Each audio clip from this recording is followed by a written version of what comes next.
En Plaza, Pasmar, Espacio Urbano, Sofri, Neorrentas, Marina, Movicenter, Apumanque, Molsport, Calabay, Midmall y Paseo San Bernardo. Como vimos, Iván, en las últimas elecciones, el proceso constitucional, las nuevas alcaldías y gobernaciones han configurado un país que va cambiando, ¿no? Que va cambiando y un remesón fue de ello el estallido social del 18 de octubre del año ya antepasado. Desde ahí vinieron elecciones presidenciales, parlamentarias, un contexto político cambiante, que va a impactar sin duda mucho a nuestra industria, a las empresas en general, y como parte del grupo, como parte del sector industrial, empresarial, a nuestros asociados, ¿no? Entonces, que nosotros somos empresas que nos definimos como muy cercanas con las comunidades. De hecho, nuestros asociados, que tienen más de 152 centros comerciales en conjunto, estamos presentes de Arica a Magallanes, y estamos presentes en muchas comunidades relevantes, con mucha población, también en regiones, y cada una, por supuesto, con sus propias temáticas, con sus propios desafíos.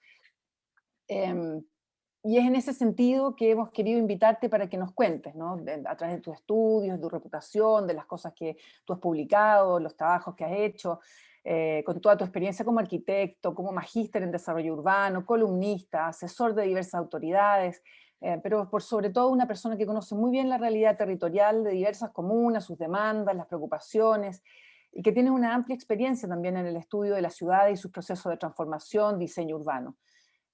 Actualmente Iván es director de la Fundación Espacio Público, ha sido miembro de comisiones asesoras presidenciales que formularon políticas públicas de desarrollo urbano y de transporte, ambas comisiones vigentes, y por encargo de los presidentes de la República, Sebastián Piñera y Michelle Bachelet, en el año 2012 y 2015 también estuvo muy cerca de la toma de decisiones públicas y de la definición de políticas públicas. Además, Iván es un destacado académico, y sin más introducción, haciéndola brevísima, porque podría estar una mañana entera hablando de tu currículum y de las cosas que has hecho, pero querríamos invitarte a reflexionar con nuestro sector de centros comerciales, darte la palabra, sin antes mencionar que queremos escucharlos también a ustedes. Para eso tenemos el chat, por el cual nos pueden ir haciendo preguntas, y a dos invitadas, a María Irene Soto de Molplaza, y a Jimena Bascuñán de Parque Arauco, que también tienen alguna pregunta que hacer, y en ese sentido también es partir con ellas, estimulando la conversación una vez que tú termines. Así que muchas gracias, Iván. Te damos la palabra y queremos que partas aquí con tu exposición. Gracias, Katia. Gracias. Vamos a partir de inmediato. Ya, ¿no sé si la ven ahí? ¿Se ve? Ya, perfecto. Quiero partir con una frase de Paul Valéry, porque creo que lo que ha pasado en Chile, y me tocó estar en un seminario ahora comparando el caso Colombia, Chile-Colombia se llamó, a raíz del estallido Colombia, y la verdad es que no hay parangón, porque si bien el estallido Colombia ha sido violento, nosotros hemos tenido una serie de sucesos más relevantes que lo de Colombia, del ámbito político, del ámbito social. Entonces, y también acompañar esta frase de Paul Valéry, me encanta, el futuro no es lo que solía ser, la incertidumbre instalada como tema, con esta foto del presidente Piñera y la ministra Gloria Hood inaugurando la flamante línea 3, que fue una inauguración llena de alegría, que conectó la comuna de Huechuraba, la comuna de Conchalí, Independencia, con Santiago Centro y hasta La Reina, el día 22 de enero del 2019. Nadie hacía, pese a todos los que hoy día leen la noticia con el diario del lunes, los pronósticos, digamos, de fútbol, nadie podía saber que lo que iba a ocurrir iba a ser tan grave tan pocos meses después. El 4 de octubre, esa misma ministra anuncia que el pasaje va a subir 30 pesos. Yo voy a mostrar una cronología, van a ver ustedes en una curva roja la intensidad de la crisis social, ¿ya? Y en unos círculos van a ver los hitos de esa crisis social. ¿ya? El alza pasaje se anuncia el 4, se producen 10 días de evasiones perfectamente coordinadas. Me tocó escribir un libro, 7 cabezas se llama, donde estuvimos 4 meses investigando el tema, viendo las estaciones que se habían evadido, cómo se coordinaron los estudiantes para hacerlo, cómo se estabiliza la ciudad completa. Los ataques empiezan el 18 hasta el 21, luego siguen los saqueos y la situación se vuelve crítica el 20 cuando se declara estado de excepción. Habían pasado solo, digamos, apenas 2 días desde los primeros ataques a metro que ocurren en la comuna de La Florida, con 3 ataques secuenciales. Pero este estado de excepción solo calma parcialmente el tema. Otro hito importante se produce el 25 del día, ¿cierto? Casi 11 días después de la primera evasión, con la marcha del 1.000.000 de habitantes, que se produce en la Plaza Baquedano, que genera un hito de validación ciudadana a todo lo que estaba ocurriendo, porque hasta este momento era violencia, saqueos, destrucción, pero ahí vimos un componente social importante. El pic de violencia se produce el 12 de noviembre, cuando ya se produce una situación de amenaza a la democracia. Nosotros consideramos que en ese momento estuvo a punto de caer la democracia, si es que el presidente de la República hubiera decidido sacar fuerzas militares, probablemente hubiera pasado lo que pasó en Ucrania. Estuvimos a punto de que ocurriera. Hubo muchas voces que lo pidieron y ahí Piñera toma una decisión bastante sabia, que es tratar de controlar esto. Viene el acuerdo político que baja la presión, pero se produce una distorsión acá, porque coincide con las vacaciones. Y hay una columna muy buena que se escribió en el Mercurio, no recordé el autor, incluso la busqué ahora en la mañana, que decía que era muy rara esta, comillas, revolución chilena, porque se va de vacaciones en febrero, y es tal cual. La violencia se va de vacaciones, los estudiantes se van de vacaciones, baja considerablemente, pero en marzo vuelve con todo, vuelve con los ataques a la PSU, recordemos, la PSU es boicoteada por los mismos estudiantes organizados que habían, digamos, atacado, o sea, evadido las estaciones de metro. Viene el segundo ataque de metro muy grande, 4 estaciones con ataques incendiarios, Trinidad, esto en marzo, ¿eh? Esto a veces se olvida esto, pero en marzo hubo ataques coordinados a las mismas estaciones prácticamente, hasta que llega el COVID. Y el COVID hace bajar la violencia considerablemente. En nuestra opinión, es el COVID y la pandemia, y no el acuerdo a la nueva constitución, lo que saca a la gente masivamente de las calles, salvo el grupo más militante que se queda todos los viernes destruyendo la Plaza Baquedano y su entorno, pero incluso en ese grupo se ve una disminución importante de la gente que participaba, ¿cierto? ¿Qué ocurre con la vacuna? El COVID está en la curva azul, la vacuna empieza a generar efecto, la violencia baja a marzo 21 considerablemente, y lo que estamos viendo, ¿cierto?, a medida que la vacuna va generando efectos de reducción de contagio, si uno proyecta lo que debiera pasar esto, los expertos dicen que en septiembre, octubre, deberíamos ver una reducción de los contagios, y por lo tanto, si seguimos la lógica de las curvas, un aumento de la crispación política. Entonces lo que tenemos en la práctica, en solo 2 años, del 4 del 10 del 19 al 4 del 10 del 21, que es cuando se supone va a empezar a bajar el COVID, en solo este periodo tenemos un cambio, un acuerdo en la nueva constitución, tenemos la explosión social más grande de los últimos probablemente 50 años, tenemos una destrucción que fue evaluada en su momento en 12.000 millones de dólares, considerando lo que el Estado dejó de percibir también por impuestos, la destrucción de los centros comerciales. ¿Para qué voy a hablar de eso? Ustedes lo conocen muy bien. Se crearon muchas fantasías para explicar este fenómeno. Y es súper importante tener en consideración esto.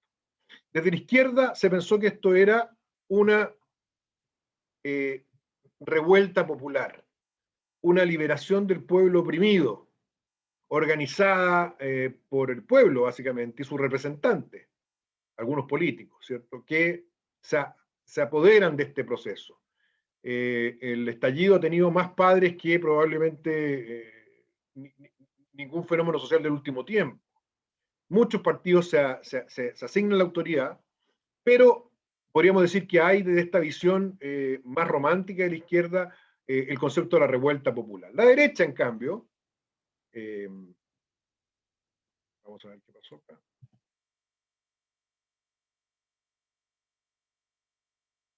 La derecha, en cambio, no sé si ven. Bueno, imagina si esto como un ataque planificado por Maduro, por Castro, un ataque cubano-venezolano, con 2.000 agentes infiltrados. De hecho, esas noches circulan WhatsApp aterradores que dicen que van a venir ataques a las represas, ataques a las centrales de telefonía, a toda la red de alta tensión, ataques a los puentes, se va a cortar la conectividad. Yo me tocó ver varios WhatsApp así. Incluso vi un WhatsApp de un ex marino de inteligencia naval que anticipaba que venía ahora lo peor. Nunca ocurrió eso. Nunca fue un ataque planificado. Hubo acciones planificadas, sin duda, pero nada de esto ocurrió. Las empresas asumieron también una fantasía, que era la fantasía de, podríamos decir, de que esto era efectivamente una mezcla de estallido, de descontento, pero con muy poca autocrítica respecto a lo que estaba ocurriendo. Y con muy poca autocrítica implicaba esto, muy poca autocrítica respecto a la indolencia que habían tenido muchos de ellos. Y optan por la caridad y el asistencialismo, ¿cierto? Yo creo que representado en el presidente de la CPC, Juan Sutil, que ha tenido un rol injusto, dirán algunos, descriteriado, dirán otros, yo creo que no ha sido muy feliz, digamos. Y el Colegio Médico suma esta fantasía, ¿cierto? Con una agenda evidente, que ahora se llama cortocircuito epidémico, que es lo que habla de lo desconectados que están, digamos. O sea, cuando ya hemos tenido 1 año y medio de pandemia, un hacinamiento terrible que ha matado a mucho más gente por el hecho de vivir en sectores hacinados, el Colegio Médico sale con esta locura de cerrar el país nuevamente, que no tiene ninguna viabilidad, que no se puede fiscalizar, que no se puede financiar. Entonces estas fantasías se instalaron y yo creo que todavía están presentes. Y quizás la primera conclusión que les quiero transmitir en esta charla, en esta conversación más bien, es que estas fantasías son muy peligrosas.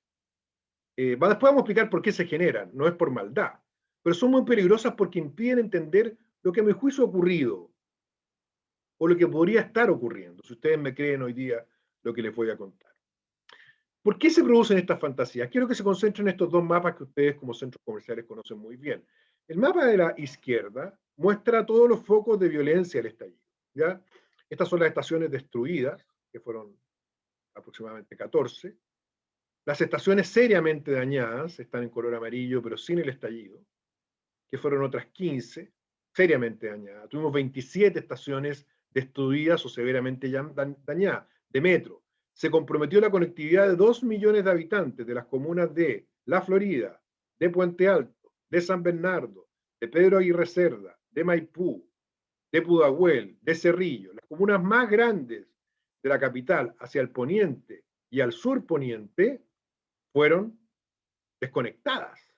Me tocó ver en mi recorrido las caminatas de la gente se iba caminando por la avenida Vicuña Maquena o por Pajaritos ante la imposibilidad de llegar a sus trabajos. Fue realmente desesperante. En color negro pueden ver los ataques, ¿cierto? Los ataques que se produjeron en Renca, ¿cierto? A Kaiser y a Líder, los ataques al centro Maipú, ataques incendiarios a centrales de Enel en San Ramón, a el edificio de Enel en Santa Rosa, todos esos planificados, ataques a 15 edificios con destrucción en Plaza Baqueano, etc.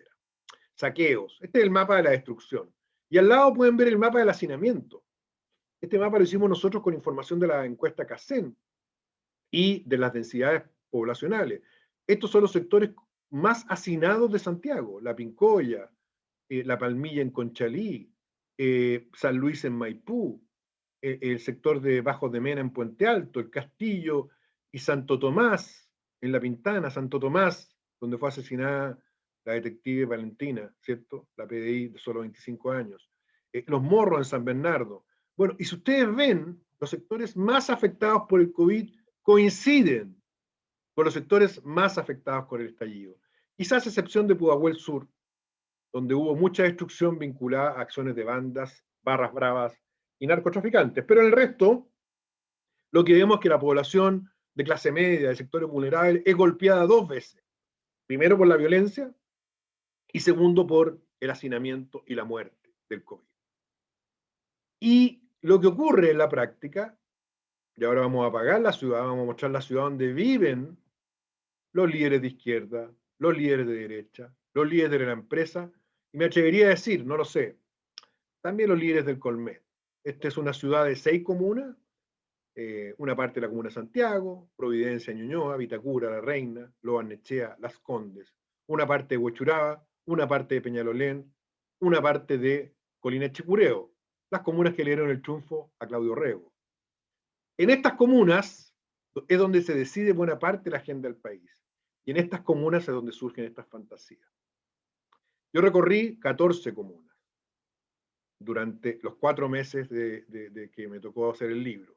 Y pude constatar, y en base a otros estudios, que hubo otros factores mucho más incidentes. Este gráfico creo que es fundamental para entender lo que está ocurriendo hoy día.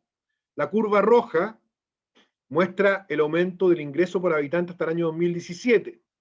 La curva azul muestra el aumento del precio de la vivienda en el mismo periodo. Ustedes pueden ver que después del año 2010 se desacoplan las curvas y el aumento del precio de la vivienda se dispara casi al doble que el aumento del precio de los salarios. Con la crisis que hemos tenido ahora, pese a toda la plata que se ha entregado en el Estado, hemos visto que los precios de las viviendas, los precios de los servicios siguen subiendo. De hecho, a pocos días, Pulso hace pocos días publicó un reporte que muestra que, de acuerdo al índice OCDE, la población de Chile gasta el 40% de su salario en arriendo. Entonces hay un tema de costo de vida acá que estaba haciendo crisis hace mucho tiempo. Segundo, la segregación. Esta foto es una foto de Quilicura, de la población parinacota. Estos bloques de vivienda social construidos en democracia, hay más de 200.000, reflejan el panorama que es la realidad para muchas personas. Pero la segregación tiene que ver no solo con que se agrupan en un territorio homogéneamente pobre personas de ingresos bajos o medios, sino que ese sector se separa de la ciudad formal en todo sentido. Se separa de la agenda de la ciudad formal. Se separa de las prioridades de la ciudad formal. La humillación. En nuestros recorridos por la ciudad vimos que el Transantiago, ese dolor, ese quiebre que se produce en 2006, se demoró mucho tiempo en normalizarse, mucho más allá de lo razonable. El Transantiago falla del 2007 hasta el 2011 aproximadamente, con fallas severas, el doble de los tiempos de viaje, paraderos cambiados sin aviso, recorridos más largos, millones de transbordos adicionales. Un desastre, básicamente. Que lo que hace en la práctica es que aumenta la segregación, porque la segregación lo que es dividir espacial, física y también socialmente un territorio más vulnerable o de clase media del territorio donde se toman las decisiones, del territorio de la ciudad moderna. Y cuando tú jodes el sistema de transporte, aumentas esa distancia, porque los tiempos de viaje se duplican. La segregación permite el ingreso a la violencia. La detective que es asesinada en la población Santo Tomás es asesinada por grupos de narcotraficantes que están operando en ese lugar hace mucho tiempo. 20.000 personas viven en Santo Tomás, 28.000 viven en el Castillo, 50.000 en la población San Luis de Maipú. La comuna de Vitacura tiene 80.000 habitantes. O sea, nosotros tenemos sectores con densidades 8 veces mayores al promedio, donde no hay presencia del Estado, salvo jardines infantiles y un par de escuelas, donde los carabineros no entran hace mucho tiempo, y donde hay un control territorial que ejercen bandas, que ejercen narcotraficantes y que ejercen también barras bravas, que, ojo, fueron idealizadas en el estallido por la versión romántica del estallido, que es la de la izquierda, como luchadores sociales. Al respecto, recomiendo el excelente libro de Juan Cristóbal Guarelo, País Barra Brava, que desmitifica toda esa porquería instalada para endiosar a estos delincuentes de las barras. Pero también tuvimos indiferencia. Estas imágenes parecen sacadas de una película, pero es la destrucción del mejor liceo de Chile, del Instituto Nacional, a 4 cuadras de La Moneda, durante 3 gobiernos seguidos, sin que nadie hiciera nada. Esto fue mucho antes del estallido. Esos jóvenes que aparecen ahí, radicalizados, muchos de ellos también atacaron las estaciones de metro. Muchos de ellos también destruyeron y saquearon colegios. Muchos de ellos ya no son estudiantes del Instituto Nacional. De hecho, eran expulsados del Instituto Nacional, pero hubo políticos que les pusieron abogados para que fueran reincorporados. Mi padre, que es exalumno del Instituto Nacional, me dijo que siempre se refería a los pijes, que es un concepto antiguo para referirse a la gente como, no sé, de altos ingresos, pero más que altos ingresos, muy refinada. Siempre han jugado a la guerra con el Instituto Nacional, siempre. Pero esta vez fueron demasiado lejos porque se lo cargaron, lo destruyeron, y nadie hizo nada durante 4 años. La indiferencia nos lleva al tiro a la indolencia. Esta foto es de Baltasar. Baltasar es un niño, una guagua de 6 meses que fue asesinada por una bala loca, mientras su mamá le daba pecho.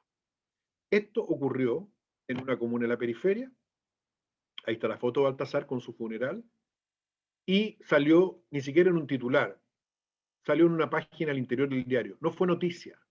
Si esto hubiera pasado en cualquier comuna de las 6 comunas donde se define la agenda, esto hubiera sido un tema de alerta nacional.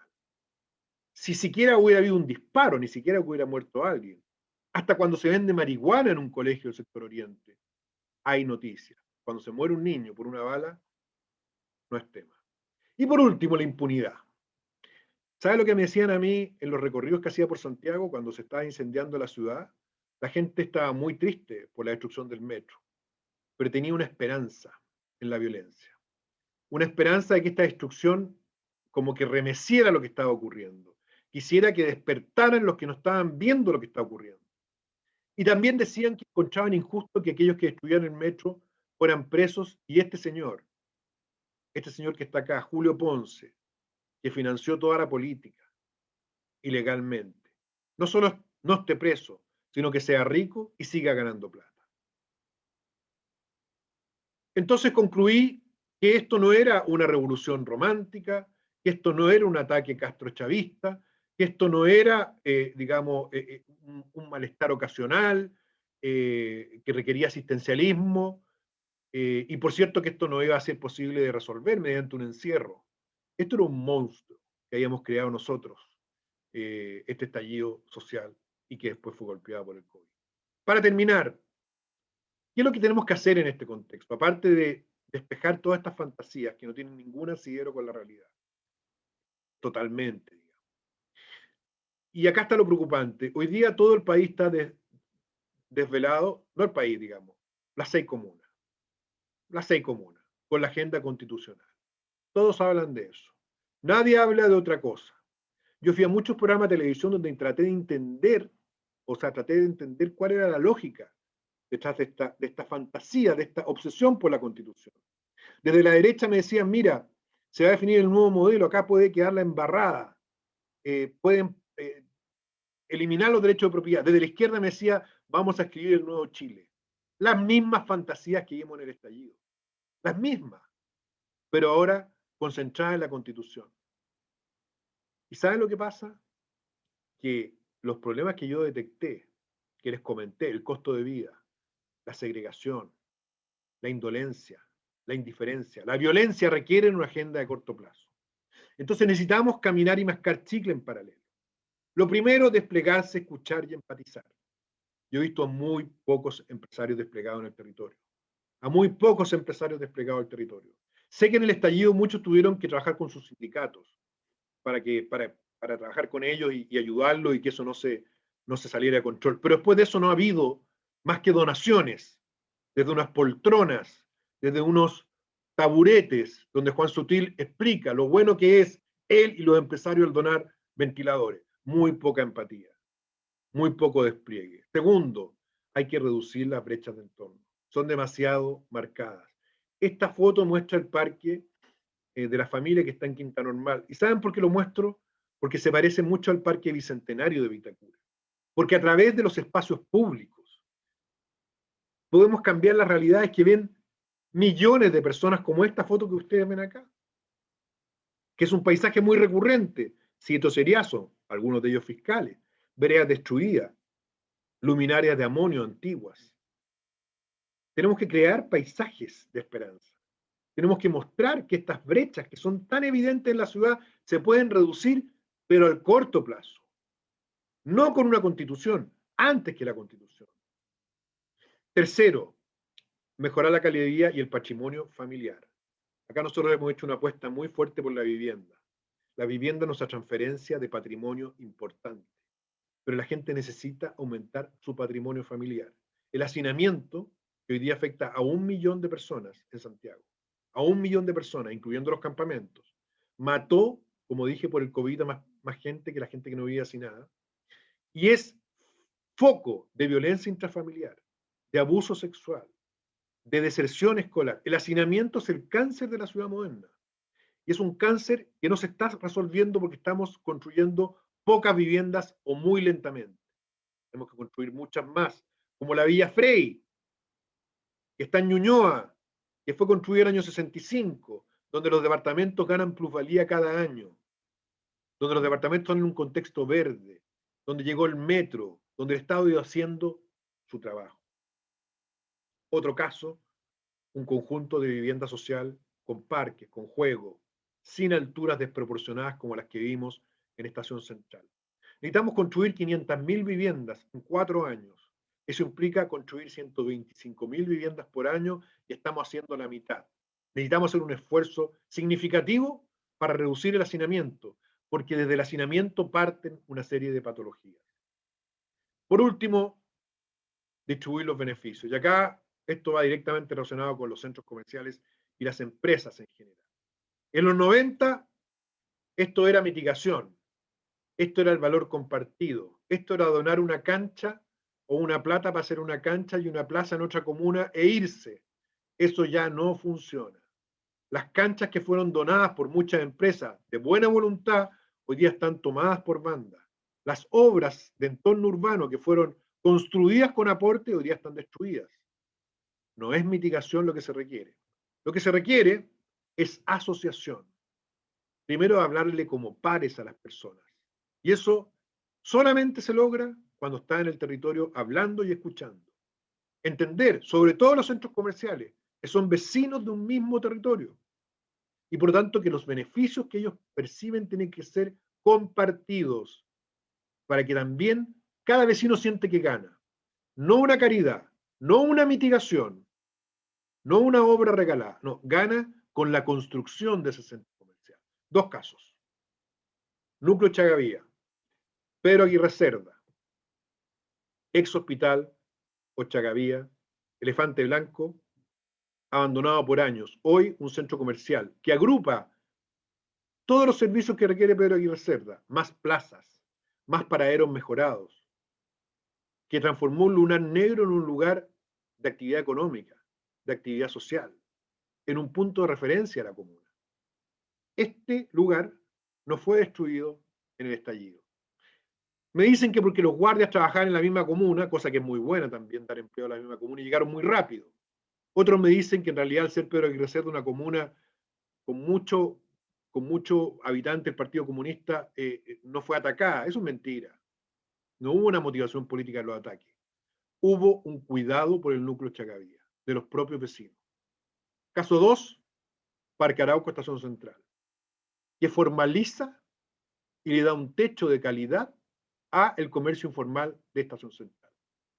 Esto siempre me ha llamado la atención a mí, más allá del caso en especial, es la combinación que hay entre grandes tiendas y pequeñas tiendas.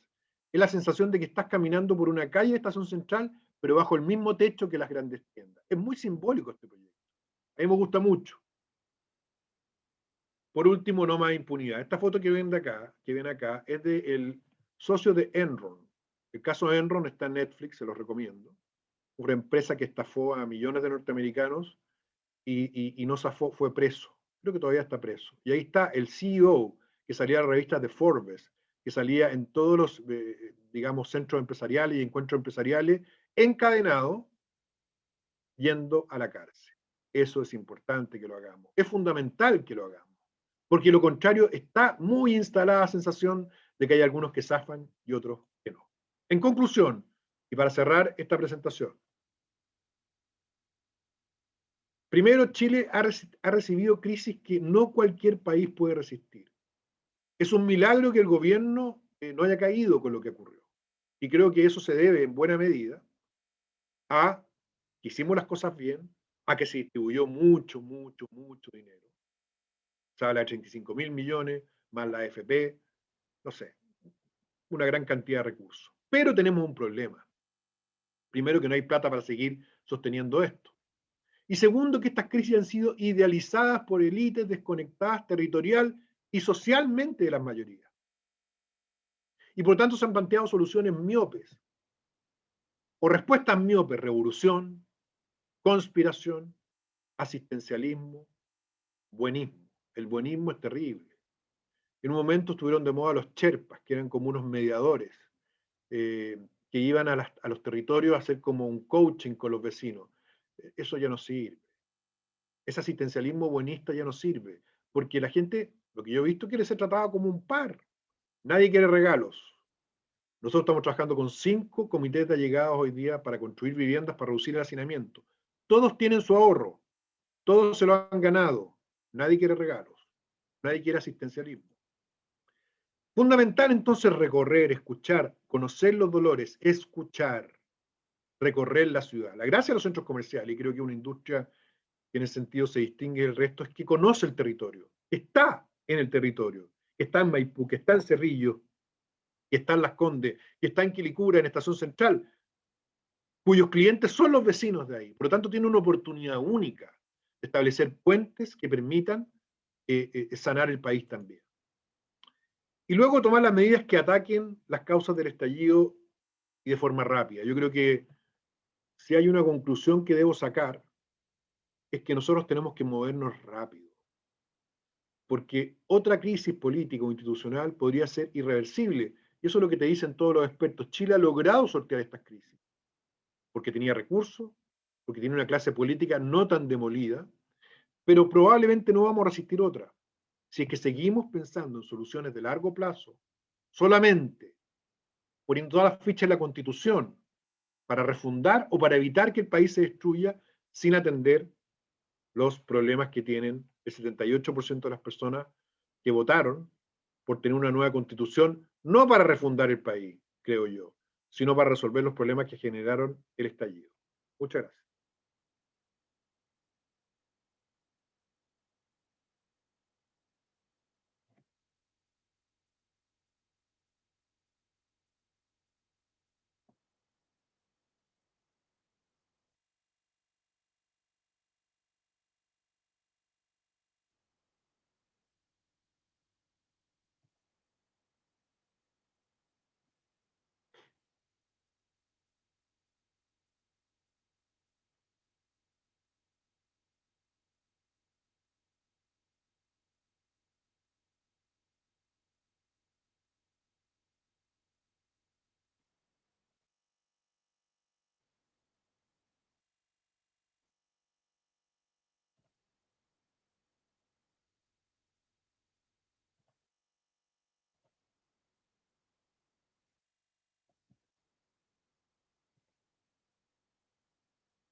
Parece que tiene que devolver el audio, por favor.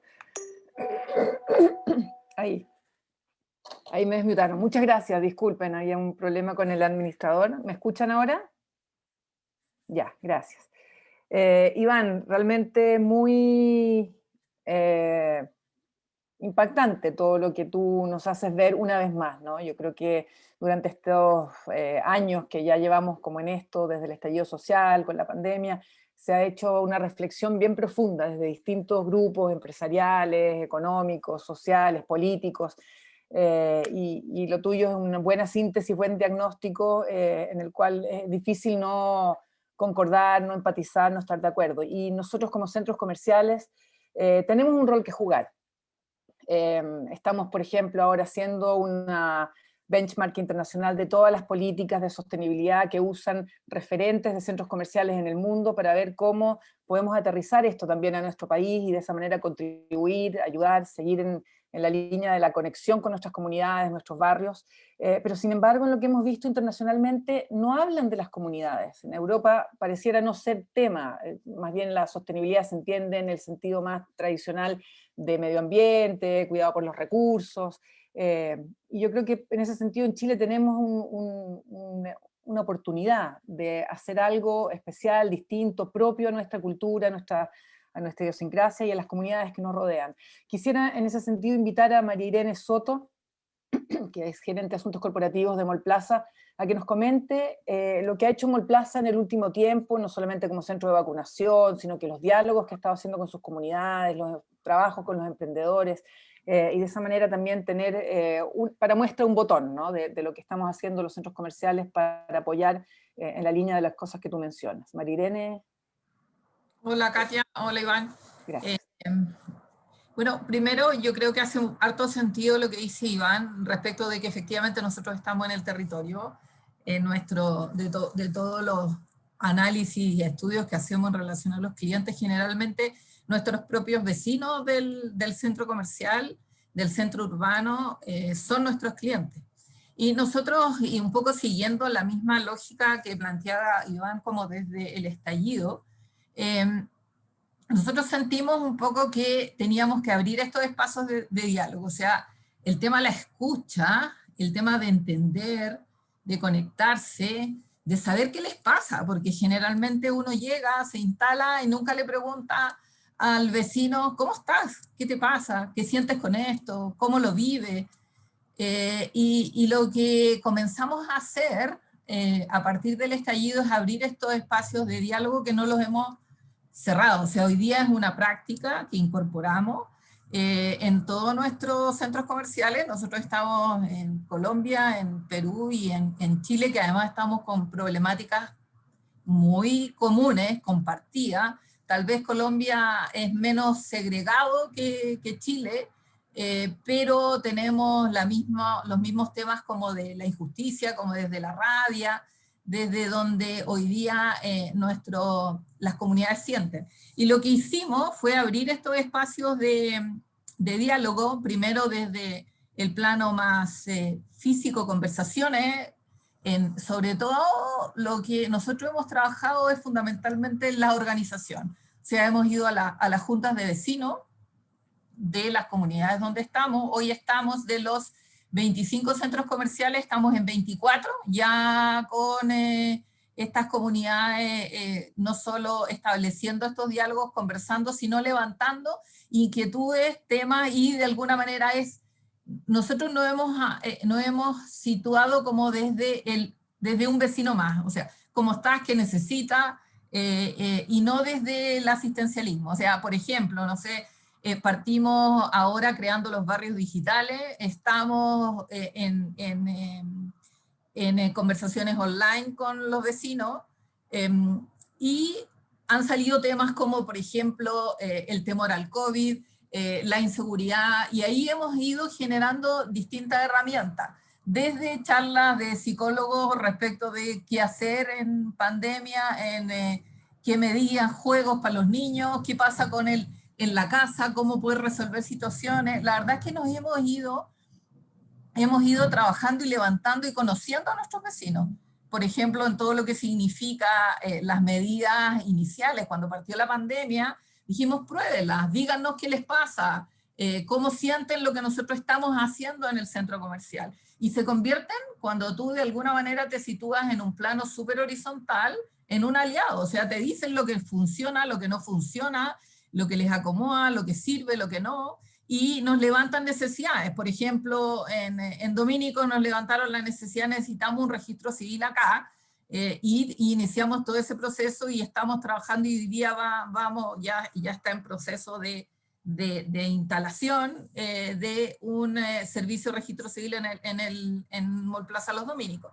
Y así de alguna manera tú vas entablando, te vas conectando, y como dice Iván, no necesariamente te vas conectando desde lo transaccional. O sea, hoy día la relación que hemos ido entablando tiene que ver en cómo construimos juntos. O sea, yo creo que el tema pasa desde, porque generalmente en este tema la relación entre las empresas y las comunidades siempre somos el Goliat, o sea, finalmente la relación es bien desigual.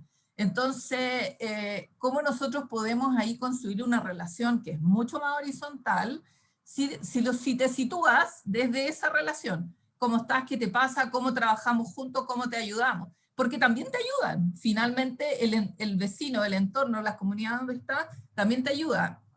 Nosotros, la verdad es que no sufrimos ningún impacto durante el estallido, no tuvimos ningún problema en ninguno de los centros comerciales, y al contrario, los vecinos generalmente actuaron de alerta, de apoyo, y eso yo creo que fue bien relevante un poco para entender de que tu comunidad, tu entorno te genera valor, y genera valor hacia ambos sentidos, y esto finalmente tiene que ver con un ganar-ganar. En eso hemos estado, creemos que además hay temas en los que Iván plantea en el cual a nosotros nos aparecen todas las conversaciones, o sea, la necesidad de espacios gratuitos y de calidad, o sea, finalmente cómo acceder a áreas verdes, la desigualdad que tenemos en términos de áreas verdes entre unas comunas y otras en el Gran Santiago es muy abismante. Entonces ahí yo creo que nosotros tenemos una gran oportunidad y es algo que de todas maneras estamos trabajando. Y tú lo notas, o sea, lo notas en la medida en que se plantea, se sale la cuarentena a la fase 2, independiente de los horarios, el aforo y todo lo que vaya pasando, los vecinos vuelven al centro comercial en la medida en que se levantan las barreras y las cuarentenas. Entonces yo creo que hay una conexión, de todas maneras, desde lo público, y somos un espacio público. Lo que tenemos que trabajar hoy día es precisamente no solo en afianzar estos procesos de escucha, estos procesos de diálogo, sino en el construir juntos y cómo generamos mucho más espacios gratuitos, de calidad, en los lugares donde estamos. Yo creo que nosotros todos tenemos las mismas experiencias, o sea, todo lo que vimos todo lo que fue el nacimiento de Vespucio en la Florida, y hoy día lo que significa ese centro comercial en ese lugar, y obviamente tenemos que ir avanzando en esa medida. Yo sí tengo una pregunta para Iván, si es posible, ¿puedo hacerla? Iván plantea este tema como de la urgencia, casi lo pone en el primer lugar de la agenda, esto de que vivimos no solo en comunas segregadas, sino el hacinamiento. Y si uno escucha un poco el debate constitucional, el tema no está en el primer lugar de la agenda. O sea, lo que está en el primer lugar de la agenda es el sistema de pensiones, la ISAPRE, va un poco por ahí, no necesariamente está puesto y el tema indígena, pero no necesariamente el tema de la vivienda y la creación de estos espacios públicos que plantea Iván. ¿Cómo de alguna manera ves ese desafío? ¿Cómo poder situarlo en ese lugar, entendiendo el razonamiento que tú haces y la lógica que haces en la construcción de ese razonamiento? Bueno, María Irene, ¿me escuchan? Primero felicitarte, porque, bueno, creo que yo he estado en muchos seminarios y generalmente las personas que hacen el área de, no sé si se llama responsabilidad, yo no sé en qué área trabajas tú, Mol Plaza, pero el hecho de hacer diálogos, de escuchar a las personas, de juntarse con ellos y no entrar en una lógica transaccional, me parece que es un acierto completo. Y efectivamente, en el caso de ustedes, o de Plaza, por el tema de Plaza Vespucio, por lo que implica Plaza Vespucio en el paralelo 14, en menor medida Plaza Oeste, ha logrado tener un concepto de identidad con la comuna que es muy fuerte. Pero me pareció muy interesante lo que contaste de Plaza Los Dominicos, porque está al lado de Colón 8000, donde hubo un foco ahí muy complejo, y que esté el registro civil ahí probablemente tiene que ver con esa demanda de vecinos, probablemente los otros vecinos también, y poder anexarle servicios y poder escuchar a las personas, creo que es lo que se requiere. Y lo que destaqué como valor de los centros comerciales es esa capilaridad que tienen ustedes para estar en el territorio, y creo que eso es una tremenda oportunidad y me alegro mucho que lo estén haciendo desde tu compañía. Creo que es lo que hay que hacer. Y no hay que donar, también se puede, pero eso, abrir los espacios, por ejemplo, ustedes tienen un barco pirata con una lagunita, ¿cierto? Que mucha gente me lo ha comentado, que está en Cerrillos, creo. Que es como un espacio, no sé si gratuito, pero que ofrece esas amenidades. Creo que son muy importantes hoy día. Respecto a tu pregunta, nosotros no vemos mucha expectativa en los constituyentes, tampoco en los políticos, por lo tanto lo que hemos optado es por poner este tema en medios, con los vecinos, trabajar con los vecinos directamente que están sin casa, haciendo proyectos, levantando la necesidad de hacer proyectos inclusivos. Estamos trabajando ahora, como te contaba, con 5 comités y poniendo en agenda el tema de que el fisco entregue los terrenos fiscales, que es el primer paso para poder dar una señal concreta en materia de reducir hacinamiento. Sabemos, y con esto termino, que el derecho a la vivienda va a estar en la Constitución, pero va a estar, claro, en un año, y eso que se traduzca en proyectos de ley que se aprueben, luego en programas, luego que se financien, luego en proyectos, van a ser 5 o 6 años. Entonces tenemos que avanzar en paralelo, y la única forma que hemos encontrado de hacerlo es haciéndolo, y metiendo el tema en medios con la ayuda de ciertos aliados que tenemos que han sido muy importantes, y los propios vecinos.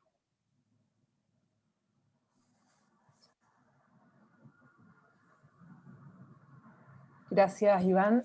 Gracias, María Irene. Muy interesante tu aporte y la visión de Mallplaza en este sentido para compartir con los otros asociados.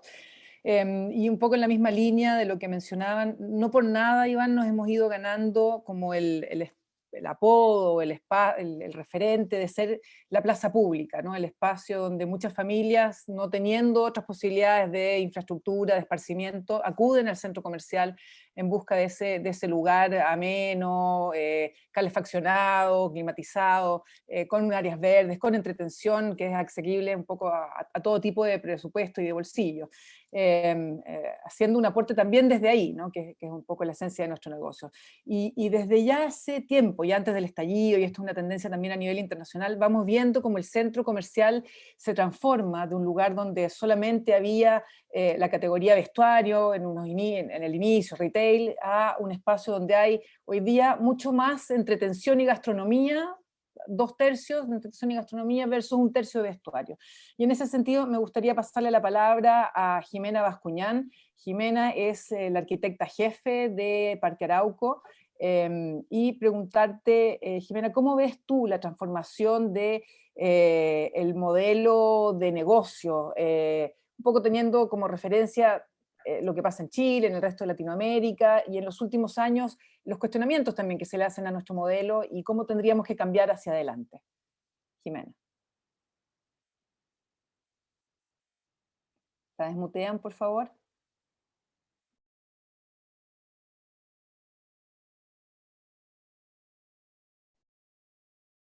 Ahí está, hola. Buenos días a todos. Mira, la verdad que lo que cuenta Iván fue algo muy fuerte para todos. La verdad que para nosotros no fue fácil el estallido social.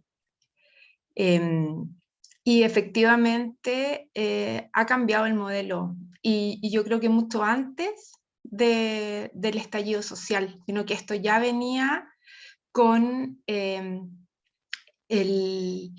la llegada de los emprendedores, las llegadas de las pymes. Lo que generó la pandemia fue un impulso increíble hacia el comercio online, donde cambió el modelo en el sentido del delivery, pero en general lo que nosotros hemos visto es que ha sido una enorme oportunidad para integrar a los vecinos a través de ferias, a través de espacios donde el vecino de la esquina que tenía, no sé, la señora que hacía muñequitas, ahora tiene un espacio en el centro comercial donde puede difundir su trabajo. Yo creo que los centros comerciales en ese sentido hemos abierto las puertas a ayudar a la comunidad a hacerse conocidos en el barrio, a ser parte de un proceso también de apoyo económico que ha sido muy enriquecedor también, porque de cierta manera los vecinos se apoyan en el centro comercial y lo ven como un respaldo y que no los dejan botados, o sea, les dan las oportunidades. Y efectivamente nosotros sentimos que para allá va el foco, o sea, abrirnos hacia los emprendedores, abrirnos hacia los labs, a probar nuevos rubros que antes no dábamos cabida. Creo que ha habido un cambio de probar, si ya las cosas no están como antes, tenemos que ser súper realistas y abrirnos a las oportunidades. Creo que las crisis son grandes oportunidades de crecimiento y es la única forma que tenemos también para mantenernos vigentes.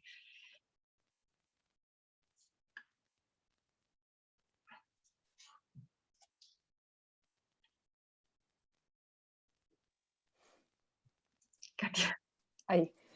Sí. Muchas gracias, Jimena. Muy interesante también lo que comentas. Y en ese sentido, Iván, quisiera pedirte que comentes lo que se ha hablado aquí, pero además, si nos pudieras dar tu visión de por qué se produce esta disociación entre las críticas que se le hacen al centro comercial como lugar de consumo, como un poco con una, a veces si se quiere, con una ideología como anticapitalismo y nosotros somos como símbolo de eso, versus la necesidad de las personas de concurrir, el interés en ir en masa, que vemos también cuando pedimos, viene una cuarentena y la gente se agolpa, o hay una fecha relevante en el comercio, el Día de la Madre, Navidad, y vemos que hay colas, que hay filas, y cualquier fin de semana en realidad, si uno hoy día liberara a las personas, yo estoy segura que la primera lugar de visita sería el centro comercial antes que ningún otro trámite público o elección de otro paseo, ¿no? Entonces, ¿por qué se produce esta disociación? ¿Cuál es tu visión? ¿Cómo podemos nosotros abordar este fenómeno? Yo creo que hay dos factores. Hay un factor que es subjetivo, que es de prejuicio, que tiende a asociar al mall como un destructor de comercio local, ¿ya? Y eso es está bastante instalado, podríamos decir, en el mundo más antisistémico, pero también digamos, en muchos intelectuales que ven al mall. No quiero citar a don Patricio Elwin porque tengo un gran respeto, creo que fue un gran presidente, dijo que él nunca quería un mall, pero no creo que eso sea, pero viene como parecido a eso, ¿ya?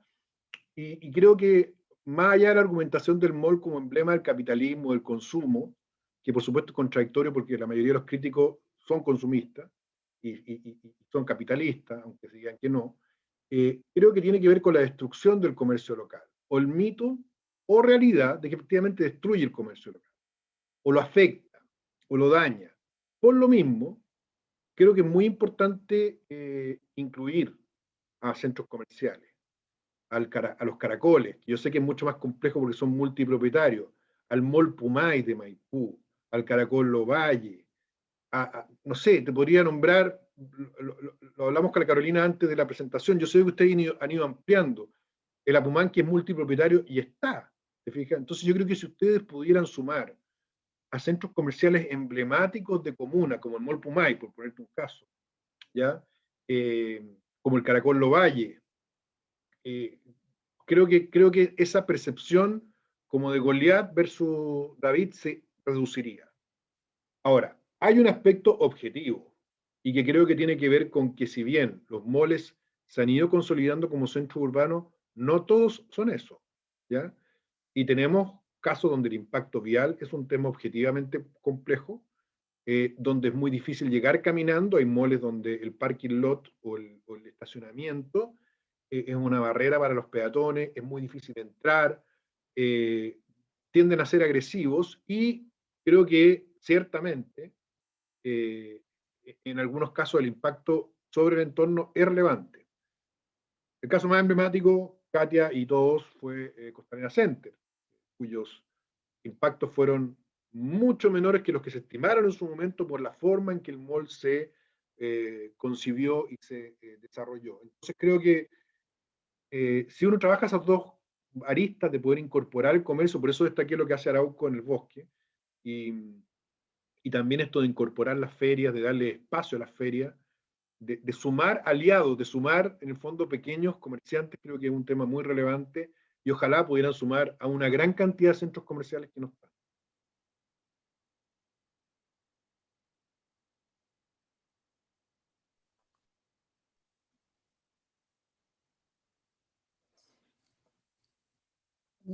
Bueno, muy bueno lo que planteas, Iván, y en ese sentido, efectivamente, en el último año y medio hemos más que triplicado el número de asociados que teníamos.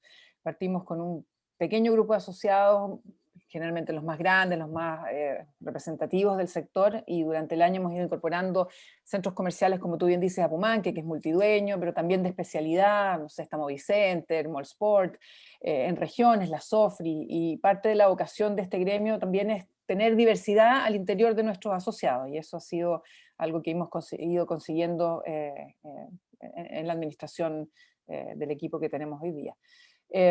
Quisiera, ya que estamos un poco tímidos, parece, y no he visto ninguna pregunta en el chat. Había unos comentarios.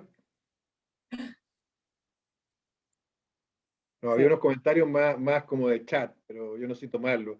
Es que me dan a Bernucci como tema y no, yo quiero enganchar con Bernucci, pero lo pusieron ahí. Pasemos con algo, no sé, para que se suelten. Claro. No sé, por ejemplo, ¿qué otros cambios podríamos esperar a raíz de la nueva figura del gobernador regional? ¿Qué influencia podrían tener estos gobernadores regionales? Porque hemos visto algunos comentarios en prensa, sobre todo, bastante, ¿cómo calificarlo? Pero bastante audaces en materia de cambios en la permisología, nueva visión de ciudad de algunos de estos gobernadores, y hasta qué punto tienen o no las facultades, y algunos alcaldes que sí pueden tener más facultades también han tenido algunas declaraciones en el sentido de que van a revisar permisos de edificación, cambiar planos reguladores, cambiar su concepción de la comuna, y eso por supuesto nuestros asociados que son desarrolladores inmobiliarios, que son de largo plazo, que probablemente ya tienen las inversiones definidas para los próximos 5 a 10 años, nos asusta, ¿no? Entonces, ¿cómo ves tú esto? ¿Cuánto hay ahí de declaración y cuánto es cosas que efectivamente se van a poder concretar y cómo nos cambia un poco el escenario? ¿Tienes alguna visión en ese sentido? Hemos trabajado harto en eso, Katia. Creo que separemos los dos puntos primero. Sobre el gobernador. Yo cuando era chico, al zoológico del Cerro San Cristóbal, y me acuerdo que había un león muy viejo, siempre llamó la atención, porque con el tiempo se le iba como quitando la melena, no tenía uña. Bueno, nos pasa a todos, ¿no? Sí, bueno, a mí especialmente. No, pero es que este león era un león sin dientes, sin uña y sin melena. Entonces, el gobernador es muy parecido a eso. El gobernador tiene tres atribuciones, en rigor: ordenamiento territorial, fomento productivo y desarrollo social, que es como decir nada. Tú entiendo que fuiste autoridad o subsecretaria y tú sabes que en el Estado de Chile todo es por potestad administrativa. La potestad que tiene el gobernador es muy acotada, pero tiene muchas ganas, y sobre todo Claudio, que es un gobernador que desde chico quería ser Vicuña Maquena como su tatarabuelo, entonces siente que está en el mejor de su mundo y tiene que hacer muchos cambios para poder hacer las cosas que quiere. Tiene que pedir muchos traspasos de competencia. Pero Claudio va a ser un personaje que va a estar siempre orbitando, pidiendo cosas y probablemente ofreciendo cosas que todavía no va a poder hacer. Los alcaldes muy distintos, y los alcaldes efectivamente están con una corriente de Frozen City, que es de congelamiento. Lo anunció la alcaldesa de Ñuñoa, pero ya viene ocurriendo. El Grupo Vivo tiene un problema severo en Ñuñoa, o en la esquina ahí de Vicuña Maquena, creo que en Ñuñoa o Macul, o Santiago, no sé, muy complicado ese proyecto está. Son las Entonces, tres, de hecho.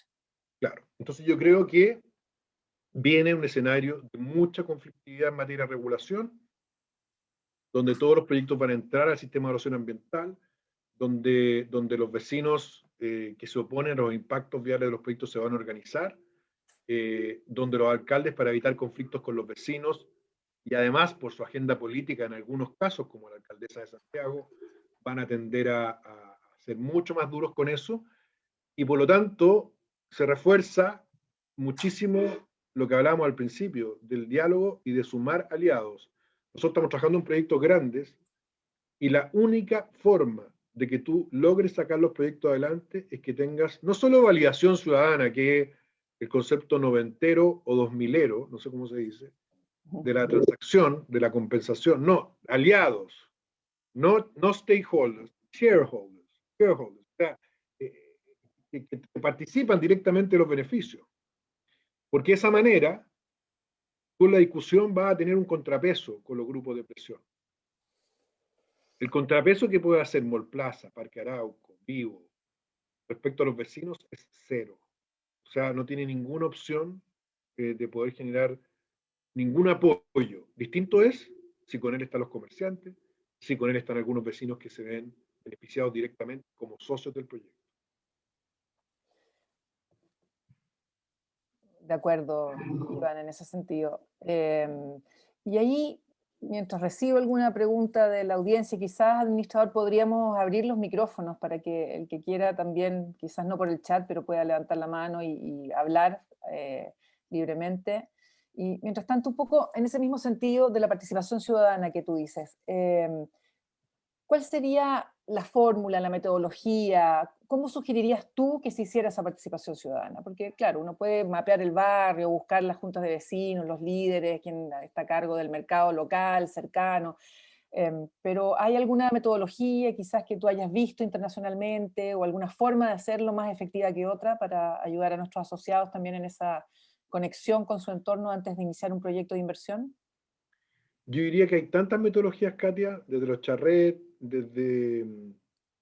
De hecho, nosotros hasta hacemos consultoría en eso, así que incluso voy a ser contrario a lo que...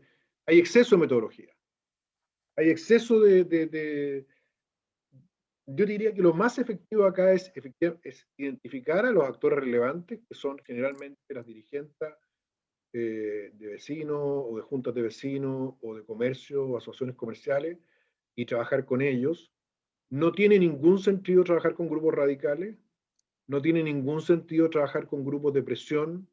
Patricio Herman, por ejemplo, que es el error que han cometido todas las empresas de invitarlo a desayuno, de invitarlo a almorzar, de darle una poltrona y después los revienta igual. Porque Patricio Herman tiene una agenda. Entonces, yo creo que hay que distinguir, eso es lo que yo le aconsejo a mis clientes, y concentrarse en los vecinos de verdad, no en los activistas, no en los grupos de presión que tienen una agenda que nunca va a cambiar, y lograr que esos vecinos de verdad, al sentirse escuchados, como decía María Isabel, ¿no? Escuchados y incorporados al proyecto, van a ser los que van a defender el proyecto. Así de simple. Y creo que esos son vecinos muy puntuales que tienen necesidades concretas o comerciantes que tienen necesidades concretas y que al ser parte del proyecto van a defenderlo. Esa es mi opinión. Tengo aquí una pregunta, Iván.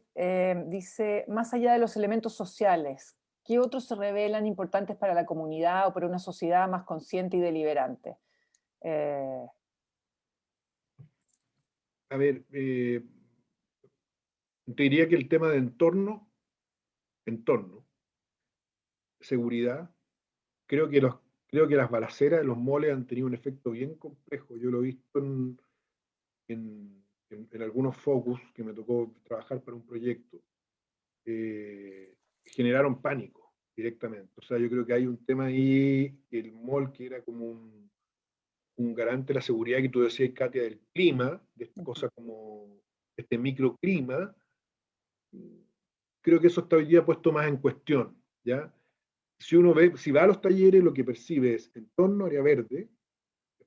Me gustó mucho como María Isabel, espacios abiertos y gratis, en el sentido de que tú puedes ir como una plaza, que es gratis, pero que esté en un espacio privado, lo que los gringos le llaman los POPs, los Private Owner Public Spaces, que son espacios privados de uso público. Eso es muy relevante.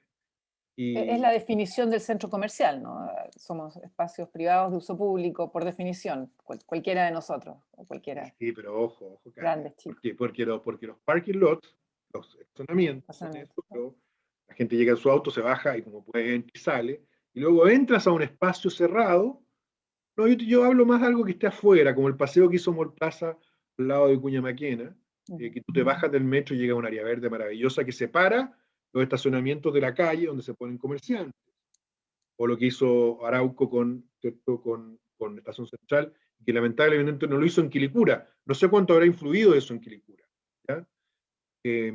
A eso me refiero. No solamente que sea un espacio, por definición, privado o público, que sea una plaza que la gente pueda ocupar y que sea seguro. Creo que esos dos aspectos me parecen muy relevantes, entendiendo que igual son sociales, pero no son de la dimensión más social. Y yo no olvidaría el tema del sentido de pertenencia, y algunos cadenas lo han trabajado muy bien, el Apumanque, para qué decir, es extraordinario en ese sentido. De la identidad, de la pertenencia con este centro que es parte de tu historia, parte de tu vida. Que Arauco Kennedy yo creo que lo ha ido perdiendo de alguna forma por la transformación tan espectacular que ha tenido, que es muy buena por un lado, pero que ha sido demasiado grande por otro, te fijas, para la identidad. Eso es un poquito más ambiguo, pero creo que es relevante.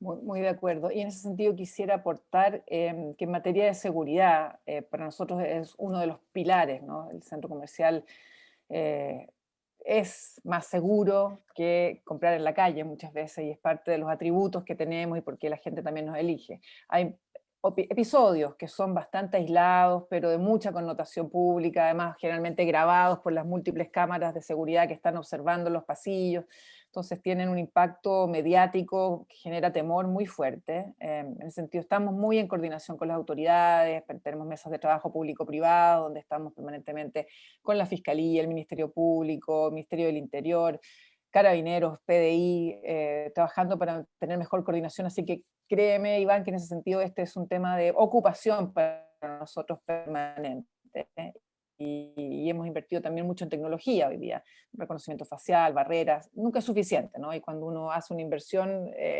generalmente es superado rápidamente por la creatividad de nuestros delincuentes locales, pero es parte de nuestro desafío, lo es en todas partes del mundo también, pero créeme que estamos abocados a este tema.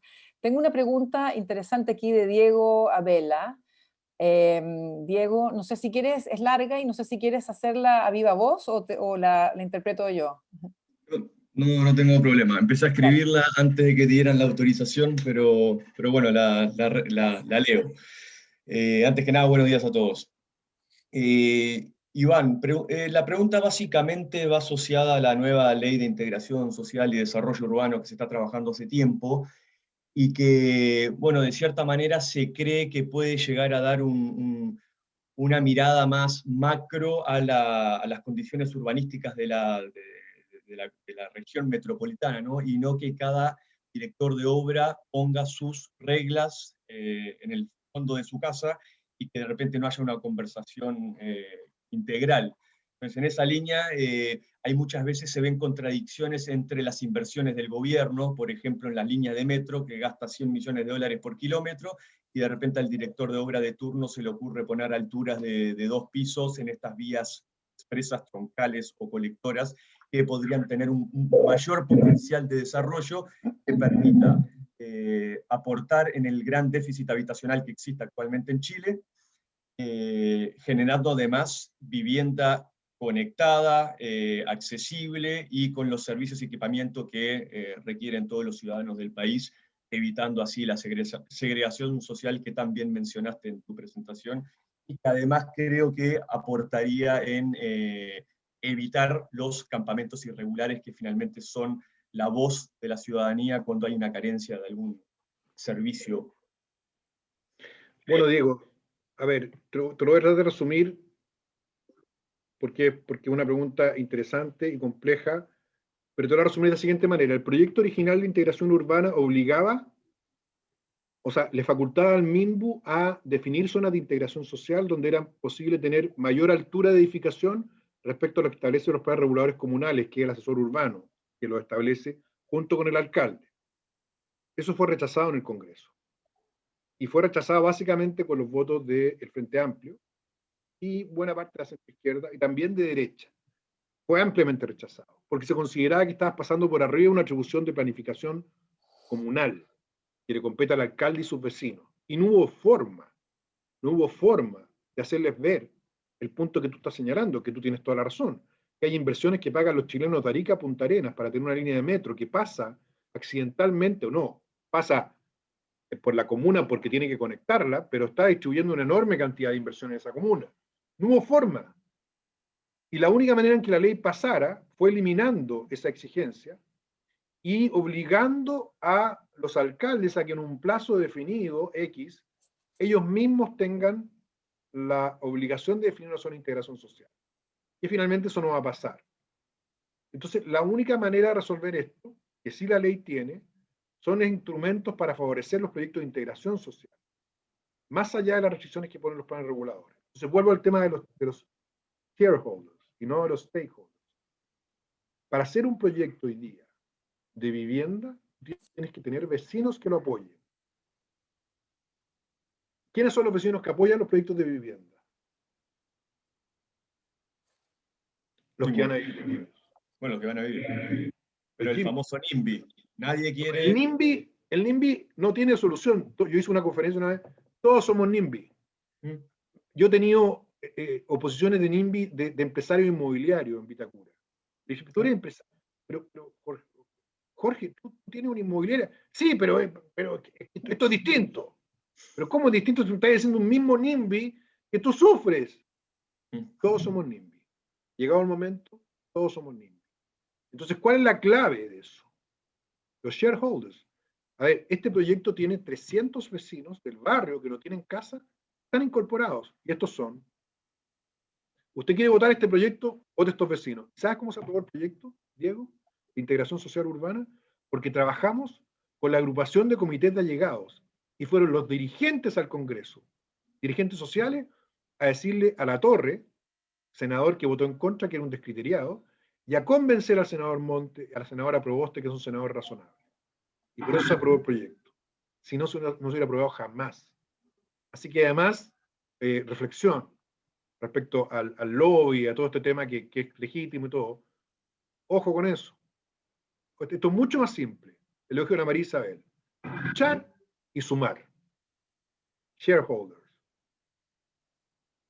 Interesante. Muchas gracias, Diego, por esa pregunta muy interesante.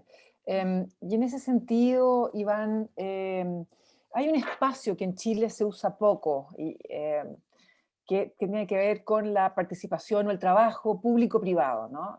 Aquí, o incluso hay como casi una sospecha inherente a ambos sectores, ¿no? De que si trabajo con los públicos estoy corrompiendo, y si el público trabaja con el privado, la sospecha es al revés, ¿no? Entonces, yo veo en otros países que hay mesas de trabajo donde ambas partes pueden contribuir con recursos, con iniciativas, con desarrollo de redes y esfuerzos para lograr proyectos que beneficiarían al final del día a todos, ¿no? No solamente al gobierno y a los privados, sino que también a las comunidades, si estos proyectos se pudieran levantar. Hay 1000 ejemplos, no sé, desde desalinización de agua, pasando por infraestructura pública que luego se privatiza con un fee también para que haya un beneficio, un retorno a los privados. ¿Cómo ves tú la posibilidad de que avancemos en este sentido en Chile? Que yo creo que sería una gran ayuda, tanto proyecto estancado, tanto, no sé, parque nacional abandonado incluso, que podría, no digo concesionarse, pero buscar fórmulas de que haya más espacio para la iniciativa y el emprendimiento, a la vez que avanzamos también en bienes públicos, bienes de uso público. A ver, el tema, hay una columna, Katia, que escribió Eduardo Engel, que se llama ¿Cómo salvar las concesiones de los concesionarios? No sé si la leyeron. No, pero... Bueno, se las recomiendo. Yo soy miembro del Consejo de Concesiones, me nombró la presidenta Bachelet, me confirmó el presidente Piñera. El Consejo de Concesiones es un consejo asesor del ministro. He tenido que ver las conductas de los concesionarios. Y yo te diría que los concesionarios están matando la asociación público-privada. Concesionarios de obra pública. No todos, pero las cabezas. Con sus peleas con los ministros, con sus conductas respecto a las tarifas, con su nula vinculación con el entorno, entonces yo creo que está haciendo un daño gigantesco. Lo he dicho públicamente, así que no tengo temor en decirlo de nuevo. Y creo que la asociación público-privada es fundamental porque el país creció gracias a eso. Creo que se da además en contextos, pero creo que hay que hacer dos cosas. Primero, diferenciarse lo más posible de la COPSA, la Corporación de Asociaciones de Obra Pública, hasta que cambien de liderazgo y saquen a las personas que todavía piensan que estamos en los años 90 o 80 y pongan gente como los que hemos visto acá, como la María Isabel, por nombrar alguna. Pero, primera cosa. Y lo segundo, que creo que es fundamental, porque tú tienes un tipo que dice, en plena pandemia, cuando la gente está sufriendo que no va a ajustar la tarifa en $1, porque el contrato de 20 años le dice eso, y va a cobrar tarifa de saturación, cuando no hay que... O sea, tú dices, ¿qué tiene? Y se pone a pelear con el ministro Moreno por los diarios. La percepción que hay de eso es horrible. Y ni siquiera te quiero comentar la que hay de los entornos, de Vespucio, de la autopista central, de la costanera norte menos, pero en los entornos, en los basurales que tienen al lado, en las pasarelas, mira, es una cosa que no se puede creer. Entonces, diferenciarse. Y en segundo lugar, que esa asociación público-privada tenga, creo, metas muy claras y beneficios muy claros para ambas partes. Por ejemplo, todo lo que tiene que ver con terrenos públicos, o lo que tiene que ver con concesión de bienes públicos, o lo que tiene que ver con lo que decía María Isabel respecto al registro civil. Es una asociación público-privada. Entonces, ¿por qué no pensar los centros comerciales como centros cívicos? Que puedan tener un Banco Estado, que puedan tener un FONASA, que puedan tener jardines infantiles que son claves para reducir la segregación y el control territorial de las bandas. Entonces creo que ahí hay un mundo gigantesco que se puede explorar. En cuanto a los servicios públicos que se pueden generar en el marco de un centro comercial, ¿ya? Y que existen de alguna manera hoy día. Pero creo que es muy importante que ustedes que están en la Cámara Nacional de Comercio, que están porque yo lo he hablado con la Cámara Chilena de Construcción, y creo que estos tipos hay que, no sé qué hacer con ellos realmente. No sé, pero creo que hay que diferenciarse, por el momento, ¿ya? Porque de lo contrario vamos a matar la asociación público-privada. ¿Qué es el argumento que quieren para las personas que quieren estatizar todos los bienes que han sido concesionados?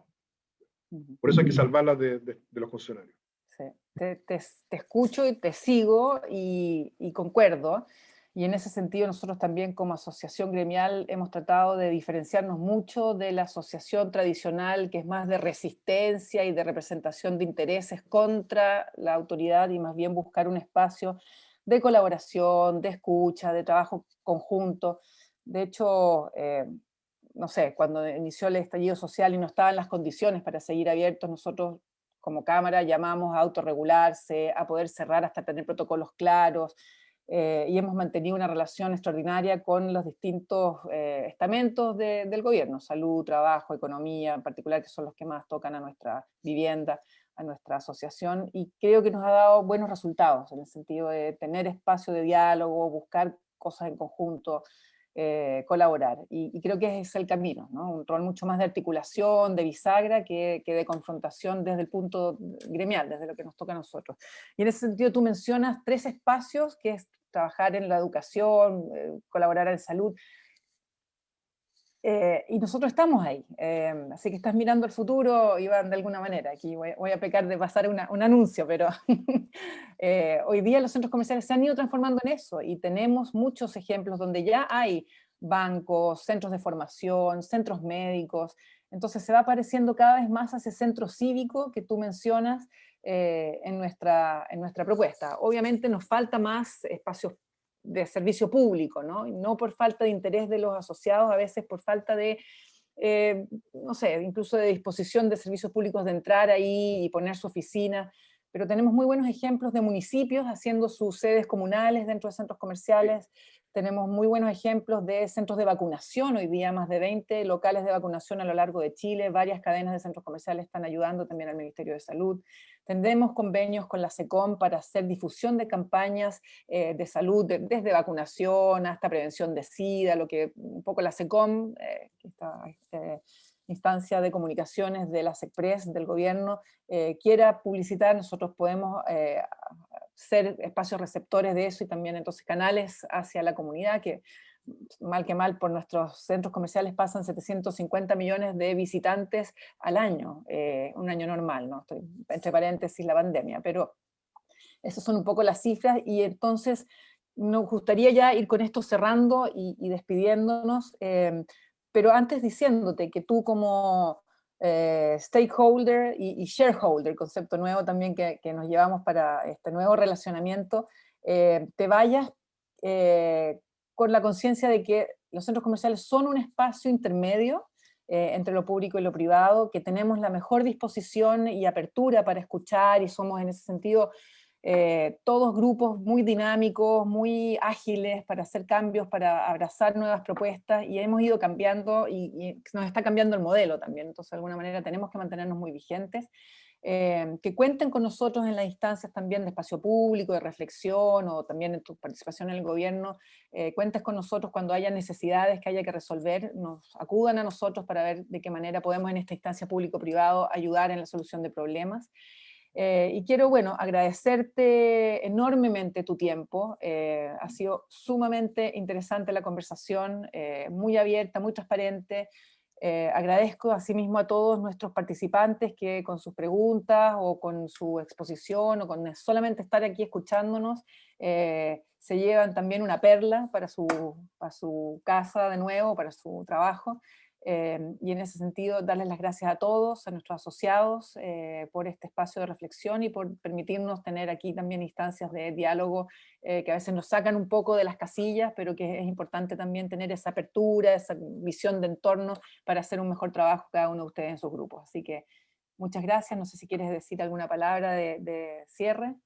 Solamente agradecer, Katia, la invitación, y yo te diría que lo que me pareció más interesante es que hayan sumado más socios.